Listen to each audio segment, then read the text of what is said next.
This podcast is sponsored by Talkspace. Last year, I went through many different life changes. I needed to take a pause and examine how I was feeling in the inside to better show up for the ones who need me to be my best version of myself. When you're navigating life's changes, Talkspace can help. Talkspace is the #1 rated online therapy, bringing you professional support from licensed therapists and psychiatry providers that you can access anytime, anywhere. Living a busy life, navigating a long-distance relationship, becoming a first-step father, Talkspace made all of those journeys possible. I could speak with my therapist in the office. I could speak with my therapist in the comfort of my home. I was never alone.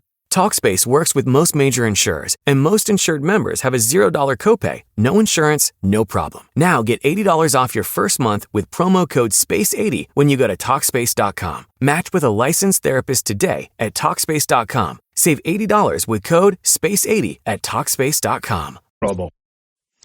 All right, we are at J-Mo's Bowl, where you always strike a great meal. Royal Ross is literally hoofing it to his chair. And, Royal, I hope you had a good holiday season. I know you went somewhere sunny and warm while I was standing here freezing my tail off. Well, thank you, Gordy. It is good to be back and good to see you and good to be back playing your partner in crime to this little show. Yeah, well, the last couple of weeks we haven't had people out here. Boy, that's lonely, isn't it?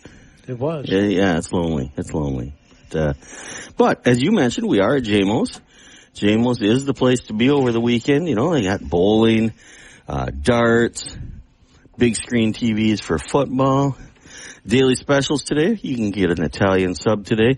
Tomorrow, during the Vikings game, 1 topping pizza, $11. How do you beat that? You don't. So come on out and watch some football on the big screens. Maybe throw a ball at some pins, take some aggression out. Maybe throw some darts. Just hang out with your friends. Have some fun. And those homemade pizzas here are really good. Yes, they are very, very, very good. As you mentioned in the pre-commercial there, I guess you would call it, Ryan is still looking for a little bit of help. So if you know somebody that needs a part-time job, or come on out, talk to Ryan. He'll put you to work. If you're not a people person, you don't want to wait on people. They got other jobs. If you are a people person, they'd love to have you. Oh yeah, everybody needs people. People. I think that's the way you'd say it, isn't it? I don't know either. But Thursday nights, Sunday nights, 5 to 9, $2 bowling games. So come on out. Have fun, guys. Just, it's the winter time. Get out of the house. You want to get out of the house anyway. Come on out here. Enjoy a delicious meal. And have some fun. Yeah, maybe you can go pheasant hunting. I think that ends on Sunday. Yeah, this sounds about right. I don't know for sure, but it sounds about right. Oh.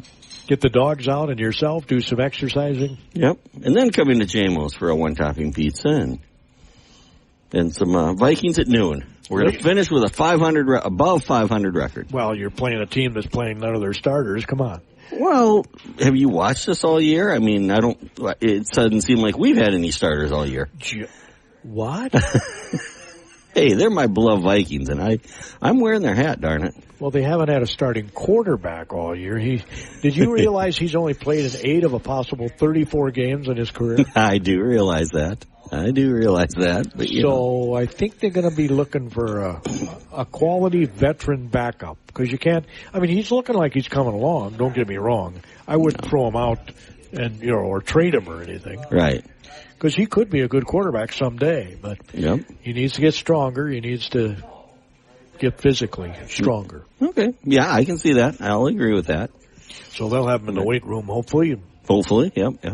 But no, I agree with you that, a good, solid veteran quarterback that has been a winner in the past. I think Brosberg got potential too, but I don't see him developing. No, but what you're saying is true. You need that veteran quarterback with a winning and successful past. Yeah, who can help to mentor, if nothing else. Correct. Yep. Yeah, so that we definitely need that. So, what do you think about bringing Tom Brady out of retirement?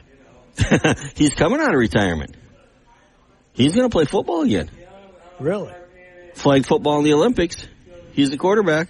Is he really? Yeah, that's what I swear to God, that's what I heard. I think Tom's coming out of retirement to play flag football for the Olympics. Well, you don't have to move a whole lot. So. Well, that's good. Well, look at what Phillip Rivers did at 44, 45, whatever he was. That was amazing. I mean, 5 years out of football. Yeah, he comes back, and granted, now his balls did look like they had a little more arc on it than most starting quarterbacks. You know, they weren't zipped in there, but the guy played. The guy proved he could still play. I mean, I don't think he'd want to. He hadn't played in half a decade. I know it.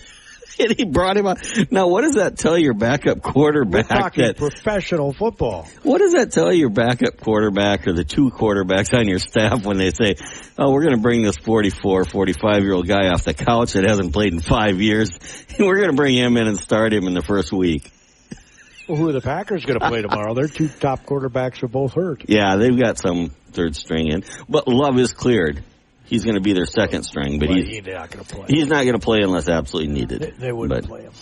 I don't even think he'll play if he's needed. I think they bring in the tight end or somebody to play quarterback. They might do that. Emergency quarterback, the tight end. Well, you don't want to lose your player in a nothing game. Well, right, because they've already clinched a playoff spot. So, correct. They're the so they got to play next week regardless. So, yeah. Tonight I know where you'll be. You'll be right here tonight. Why? Seattle, L.A., well, number one seed. Yes. No, I am definitely going to keep my eye on that game, but I do have something a little more important and near and dear to my heart in that my niece, Reese Ross, plays basketball tonight. Oh, you're going to have that on. So I'm going to be watching the Utah Utes. They lost a heartbreaker by 1 point to an undefeated Arizona State team New Year's Eve, I think it was. Heartbreaker. Oh, 1 point. Where was it? It was at home for Utah. You ever gone to a game there? No, I have not. I have not gone to a game. I'm going to get to see her play in person live for the first time in February. I'm going to go to Florida and watch her play University of Central Florida. Oh, okay. And you picked that because? Because I was already going to Florida at that time. So I just had to make 1 day difference and fly down there 1 day early, and then we're... Utah's pretty. Utah's a beautiful state. I love that state. But no, I've already talked to Reese. She's getting us, me and my friends, tickets, and I'm going to take my son to the game. And cool. We're going to... I also have a chance to go down and see her in Houston in, well, about 2 weeks. But she doesn't play like South Dakota or North Dakota or... No. Wyoming, someplace closer? No. She played as close as Iowa State last year, but we didn't get to go to that. But well, that's pretty close. Yeah, that's pretty close. I mean, I kind of regret not going to that game, but that was as close as she was. But, we should really get onto the Faribault Coaches Show or the Faribault High School Activities Show, whatever we want to call it nowadays. No. We actually have a guest today. You're kidding. And he's an awesome guest. How do you know he hasn't been your guest yet? I know him. I served on a board with him. So we go way back. Can't remember the guy's name, but we go way back. No, just kidding. Steve, Jim? Come on, Paul, introduce yourself. Well, good morning. I'm Jason Hillesheim from Bethlehem Academy. Yes. Oh, buddy. He's the photo guy. He's the photo guy. Yeah. And the art teacher. And jack of all trades, which I truly embrace, being jack of all trades. So, You like doing the photo part? Well, a lot of work that extends farther beyond the photo work. As the art teacher, I started off teaching K through 12 at Divine Mercy, and that was back in 2006. After 20 years of working with the Department of Human Services, I worked with developmentally disabled individuals for almost 20 years. Hear that? He's worked in radio. In a way, yeah. In a way. That wasn't very nice. I'm sorry, Gordy. I'm sorry. And then I decided to get into teaching and went into, I studied art for 9 years at the University of Minnesota. And then I got a great job at Divine Mercy, worked there teaching K through 6 art. And then over the years, it transformed into K-12 for a few years between BA and Divine Mercy.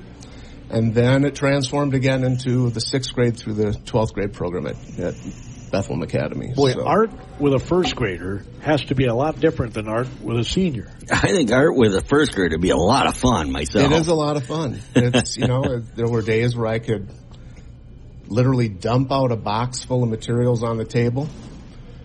What are we going to do today, Mr. Hillesheim? Make something. And boy, they would start making things. Sure. Yeah. Just putting things together. And, you could look at it and they say, how do you like my elephant? Yeah. And you look at it and it's like, all right, I can see an elephant, maybe you couldn't see the elephant, but they sure did. Right. Yeah. And you're not going to rain on that parade. No, absolutely not. It's all about just allowing that door to be open for creativity. Where we get down, we're our worst critics. And as we get older, the elementary, which it's changing a little bit with the younger kids. And that's a whole nother show with AI and generated images on screens where everything is really perfect, where they're not just always using crayons or paper or scissors and glue. So their expectations have been, I think, littler kids sometimes are a little bit more hard on themselves as they used to be. But as we get older, we just criticize ourselves. How are your drawing skills, Royal? I cannot draw a good stick man, but I could. You dump some. Give me a stick man. You dump We're some on radio. stuff. I know, and this doesn't work, but Royal, give me a stick man. You dump out a bunch of stuff on a table with some other first graders. All right, so Ross is starting off with an oval shape for the head. He's proceeding with a vertical line for the body. Can you identify that as a person? Yeah. There you go. You have been stick successful. Man. Stick man. It all starts with a stick man. Yeah, it doesn't help our radio audience, but Royal did a really good job. Let's see. And he said he couldn't do it. 5 lines in a circle. That's all you need. You keep it simple. Yep. Right? It's kind of like the commercial of, I just saw it the other day with the Manning brothers. Let's take back sports. Keep it simple, right? Yeah. Like the neighborhood ball game out in the street or in the yard. Art's the same way. Paper and pencil. Just let's start creating at the kitchen table. You don't need fancy materials. You just need time, calm, maybe some music, and just create. That's kind of what our program's about, or I hope to instill in our program at BA is just take the time to create and don't judge yourself. Just see what happens and make mistakes. Cool. That's the thing, is we have to make mistakes to learn. Yep. And, I think Thomas Edison said that. Absolutely. 5,700 and sometimes. Brilliant minds think alike. So, do you do any coaching or anything there? Or what do you do besides art? Well, we have our middle school art program, high school art program, and then we started an art club this year. Nice. So so if we want to involve into other activities, so we started this art club back in September. It's the first art club we had at Bethlehem Academy. And our first thing we did was we did face painting. So we invited Laura on like each other's faces. So we invited Laura O'Connor. That sounds a little dangerous. She's a face painter, and she came in and worked with a group of about 16 kids after school, and brought in the paints and the brushes, and they learned different designs to do face painting. And then we got a call from one of the football parents to see if we could do the Tackle Cancer event for the football game. And so we had a couple of kids that went down and did the face painting to raise money. It was an in-kind donation. So the kids were at their table out by the bleachers at Bruce Smith Memorial Field, and they were face painting kids and parents and throwing money in a jar, and then that went in to help the cause. And then we painted the big banner, the tearaway banner that the players run through. So the art club painted that. Probably the best looking tear-through banner that it was a good one. BA has ever seen, because we've done a few of them. Nothing against the cheerleaders painting them or drawing them, but an art club. And our art classes in the past have been doing them, but I just figured, this is a good activity for the art club as a service project. Yeah. So because we're big on service, most places are, but we have these 4 pillars, Dominican pillars at Bethlehem Academy, is prayer, study, community, and service. So we try to go around those 4 pillars a lot, as much as we can. And this would be, we've got community in the art club, different kids getting together after school. You don't have to be an art student to be in the art club. And then the service was to help out this Tackle Cancer event. So that was fantastic. Yeah. All right. Art is not a required course? Middle school, yes. Middle school, you have a semester in 6th grade, 7th, and 8th. And that alternates then with PE. And I believe Mr. Johnson's class, might be one of the ag sciences. And in 8th grade is wood shop. Royal, do you think, and forget that Mr. Hillesheim is here, should art be a required class? Yes, I do. Yeah. And kind of the way he has made it sound where it kind of shares time with other things, if I understood that correctly. And I mean, I think it should be, because anything at that critical 6th to 8th, 6th to 9th grade time level that allows students to explore something that they've probably never done before, I highly encourage, and I think that's beneficial. Well, it's the creative aspect too, as a quarterback, let's say, or a wide receiver. Being creative in running your route, being creative when things don't go right. That's the side of the brain we're working on with visual arts, right? We're that cognitive thinking skill. Can you develop a point guard for this guy? Oh, hey. Possibly, yeah. I wouldn't say no to it, And then music as well. When we look at band and choir, it's all that rhythm thing. So like when you're running, right, there's a rhythm to your run. Well, rhythm comes from music, and it's hardwired into our existence, our bodies, the way that we exist. I mean, I agree that art should be required. I wasn't trying to be controversial or anything, but some people would not, right? Some people say we don't do enough reading, writing, arithmetic. Got to emphasize that more so than others. Well, but notice the way I answered your question. I said it should be required in that 6th through 9th grade fundamental time period, and then have it be electives in the 10th through 12th grade. Where 12, whatever it is, because that way, if they've loved their introduction and say, wow, I've really never fallen in love with art before, but this is kind of cool, then they can take it as an elective. And I have a lot of students that at Bethlehem Academy that I had in middle school or have transferred in, and then it's like 10th or 11th grade. I've even had seniors like, hey, I have an elective. I'm going to take your painting class, Mr. Hillesheim. Excellent. Wonderful. Yeah. And you find that time of the day when you come in, they're busy working on, it might be history or English with Mrs. Peel, or working with Mr. Friesen and his calculus class, and that's working that side of the brain, mathematics, and they come into my room and we turn on some good tunes, some Earth, Wind, and Fire. So, Steely Dan? Steely Dan would be an excellent music background Pink for art. Floyd. We I go can't into do Roger Waters. Things that just kind of flow. A lot of Beatles tunes, So it's kind of nice when the kids are with grandparents and they're driving. And I've had this comment. It's like, oh, I know that song. How do you know that song? Art class. Yeah. And it's wonderful that they have this opportunity to relax during the day, but also achieve something. I could make an entire playlist from the 70s, Jerry Rafferty, Steely Dan, and I could come up with a whole playlist for art class for that. Wow. I have 142 playlists that I work with for art class. We got a couple of minutes left. So what do you want to make sure that we to make sure? About? So I've got I have all of these notes down here, but a big shout out to the administration at Bethlehem Academy and the sisters, the Cincinnati sisters that's supporting the arts, the fine arts. I've always had great support, and I really appreciate that. No matter what we're doing, they're always supportive of it.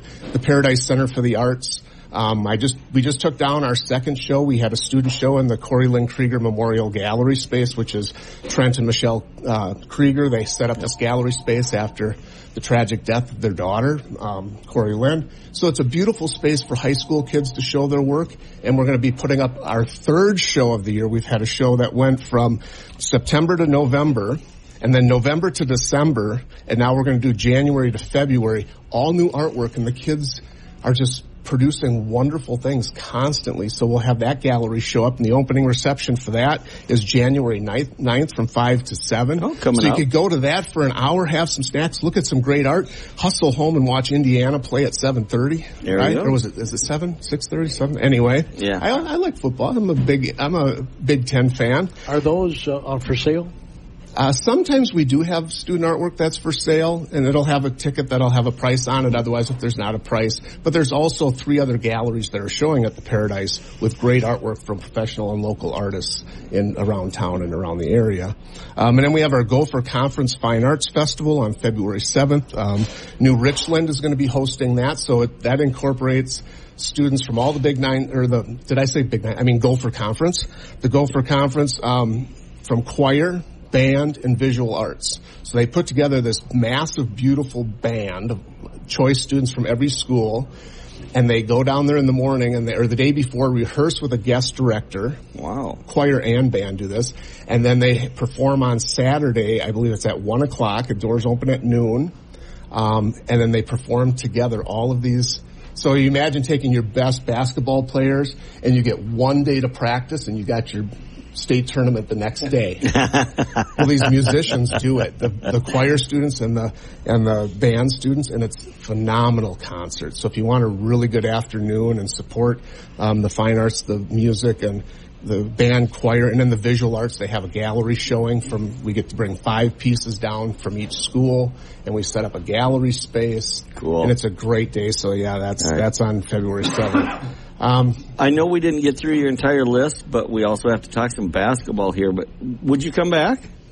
I would love to come back. Yes. We're here every Saturday from 10 to 10:30. So bring a couple of kids out. Stroll in. Yeah, we can talk about. Well, I was just going to throw it out there. Like when we talk with sports, and this is out for parents that have kids that are interested in band. Marching bands always win in college sports. And I just say that because my daughter Greta's going to, Dad, don't say, but my daughter Greta was blessed to play 4 years in the marching band at Notre Dame. Cool. Wow, that's pretty cool. And that was an opportunity, and she was not a music major. That's cool. So football games, basketball games, hockey games, supporting the athletic sports, that beat behind it all, that marching band that gets everybody going, it's a whole community, right? So everybody's got to support each other between the athletes and the performers and the artists. And that's what we have to remember, is that we need to make it all work together. Well, we certainly appreciate you coming in. And please come back so we can continue this conversation. I'll put this in a little frame for you for next time. Yes, right? please do. Maybe it could go in the student art gallery. This is about like honorary those cave paintings from 35,000 years exactly BC, right? That's exactly how I train. That's all it needs. Yeah. Well, thank you very much, gentlemen. Thank you. Gordy, let's talk a little basketball. Yeah, we got Eric Hildebrandt later today. They play. My hat is much more beautiful than his hat, but that's all right. Later today, they play Benilde St. Margaret's, tradition-rich team. Yeah. State champs of 2008. Been to state 3 times. Yep.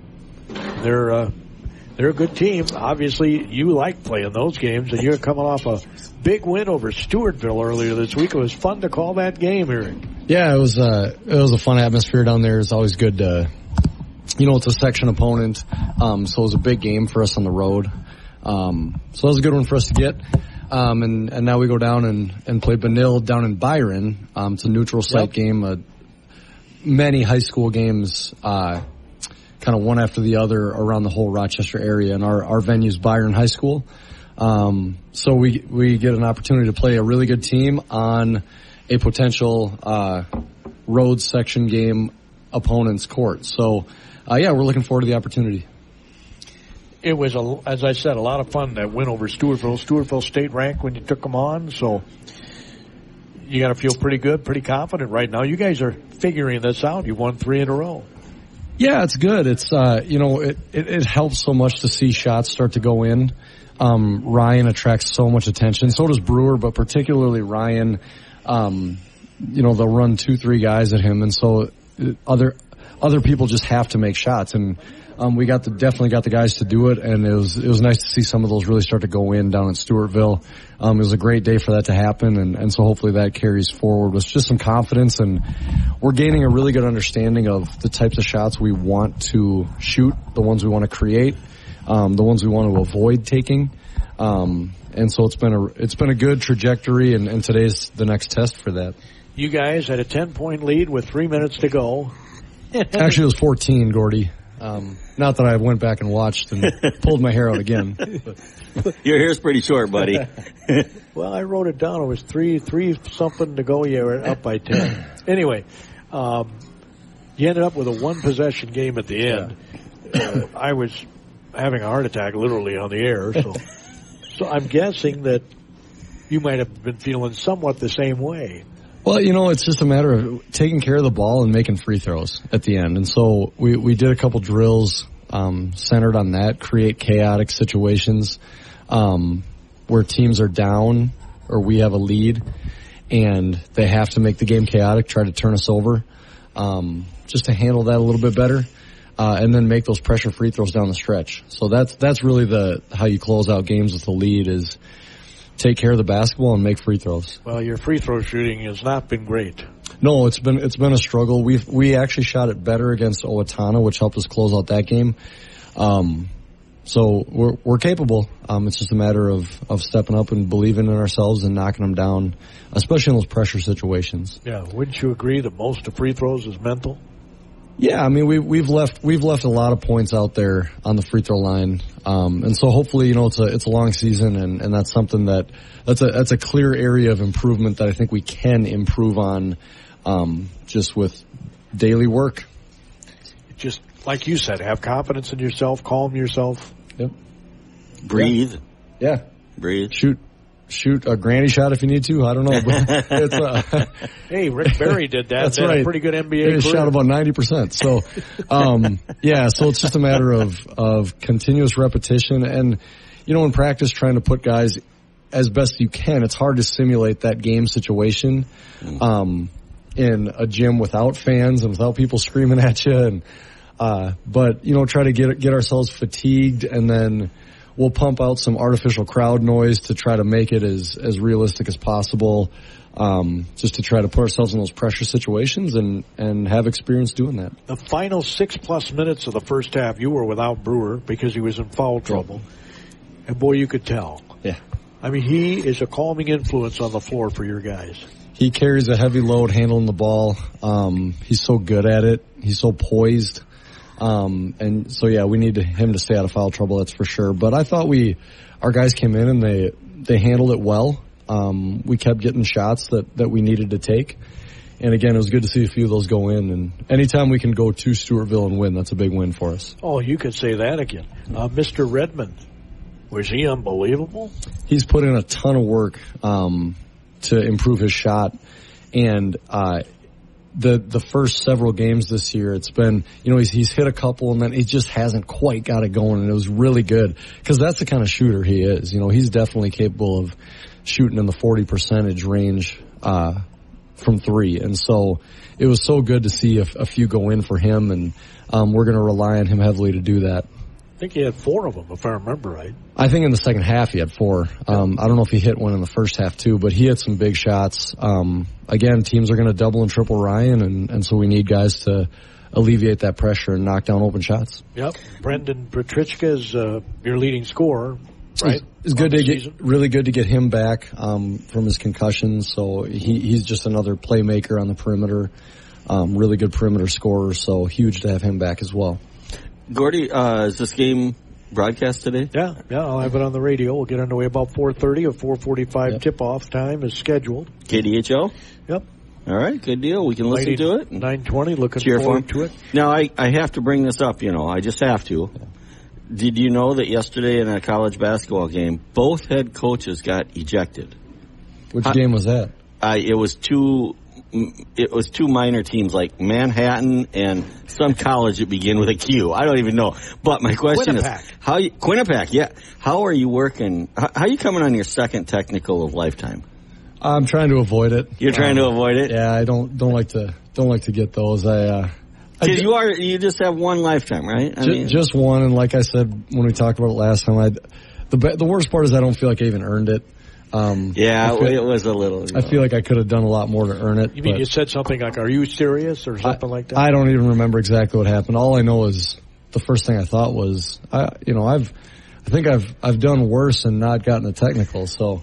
It all depends on the ref. Right, yeah. I know it's not one of your proudest moments, but just so you know, there are a few fans that were a little bit proud of you. Well, I appreciate that. You do have to stand up for your players, and I try to do that in the most respectful, calm manner as possible. But, we're all competitors, and you're in competition, and you're trying to win. So Can I mention Trek Properties real quick? Obviously, yeah. Royal Ross with Trek Properties here, licensed realtor in the area. So you need some help buying or selling properties, just give me a call, 507-456-2932.